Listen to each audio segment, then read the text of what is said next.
Случилось то, чего так боялись, но, возможно, проблема не такая большая. Досмотрите это видео до конца, и вы узнаете, что уже беспокоит обозревателей. Подписывайтесь на наши обновления и точно будете в курсе всего самого актуального. Объем денежных переводов в Таджикистан за первые 5 месяцев текущего года сократились на 10% по сравнению с аналогичным периодом 2021 года, говорится в опубликованном Азиатским банком развития обновленном обзоре развития Азии 2022. Авторы отмечают, что сокращение притока денежных переводов замедлили рост розничной торговли в республике с 17% до 9%. Также снижение объема денежных переводов, по данным специалистов АБР, негативно повлиял на оборот внутреннего рынка услуг страны, рост которого замедлился с 16,5% до 12%.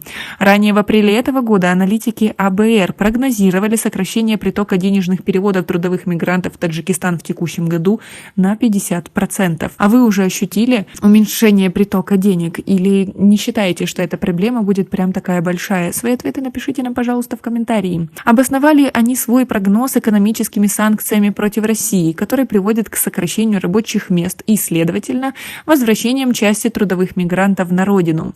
Авторы обзора констатируют, что сокращение притока денежных переводов значительно уменьшает объем потребления, так как большая часть этих денег семьями мигрантов используется для оплаты товаров и услуг. Для этого в начале марта экономисты Всемирного банка предрекали сокращение денежных переводов в Таджикистан в текущем году на уровне 22%. Объяснили они свои прогнозы спадом экономической активности в России, ослаблением рубля по отношению к доллару США. Между тем, в конце сентября гендиректор АБР по Центральной и Западной Азии Евгений Жуков заявил о высоком риске сокращения денежных переводов таджикских трудовых мигрантов из России из-за объявленной российским руководством частичной мобилизации. Жуков пояснил, что возвращение большого числа таджикских мигрантов с российским гражданством на родину негативно отразится на притоке денежных переводов в республику. Он отметил, что на территории России проживает и работает более 1 миллиона граждан Таджикистана, из которых примерно 20 тысяч человек имеют двойное гражданство.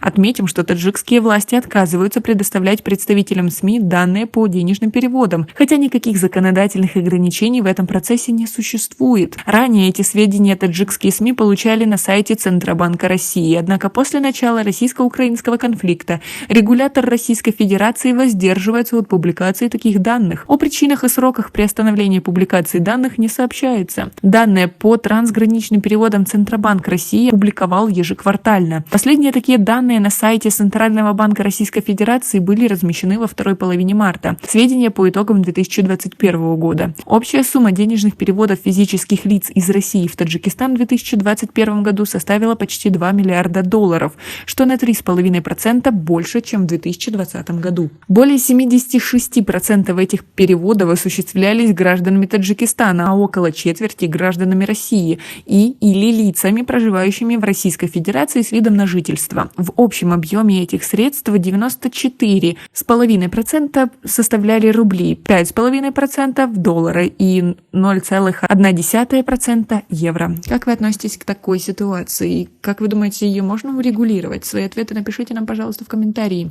У нас пока на этом все. Оцените наше видео подпиской и лайком. До скорой встречи.